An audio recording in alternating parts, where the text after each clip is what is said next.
அதிமுகவில் அதிரடி மாற்றம், இபிஎஸ்ஸுடன் இணைந்தார். அதிகாரப்பூர்வ அறிவிப்பு.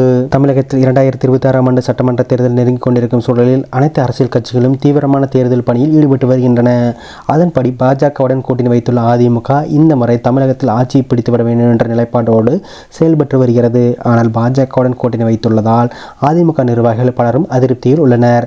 அதே சமயம் மேடையில் பேசும்போதெல்லாம் அமித்ஷா தமிழகத்தில் கூட்டணி ஆட்சிதான் அமையும் என தொடர்ந்து கூறி வருகின்றார். இதனிடையே அதிமுக மற்றும் பாஜக இடையே ஒரு முரண்பாடு நிலவி வருகிறது. இதனால் மாற்றுக் கட்சியினரை தங்கள் கட்சியில் இணைக்கும் பணியில் அதிமுக தீவிரம் காட்டி வருகிறது. இதற்கிடையில் அதிமுக பாஜக கூட்டணி அறிவிப்பு பல மாதங்களுக்கு முன்பே வந்திருந்தாலும் இப்போதுதான் கூட்டணி முழுமை பெற்றுள்ளதாக அரசியல் வட்டாரத்தில் பேசப்படுகிறது. காரணம் என்னவென்றால் எடப்பாடி அண்ணாமலை மீண்டும் ஒரே மேடையில் தோன்றியதுதான். எடப்பாடியை முதல்வராக்க பாடுபட வேண்டும் என்று பாஜகவினருக்கு அண்ணாமலை வேண்டுகோள் விடுத்துள்ளார். இதனிடையே அதிமுக மாவட்ட செயலாளர் கூட்டத்தில் அண்ணாமலையை விமர்சித்து பேச வேண்டாம் என எடப்பாடி அறிவுறுத்தியுள்ளார்.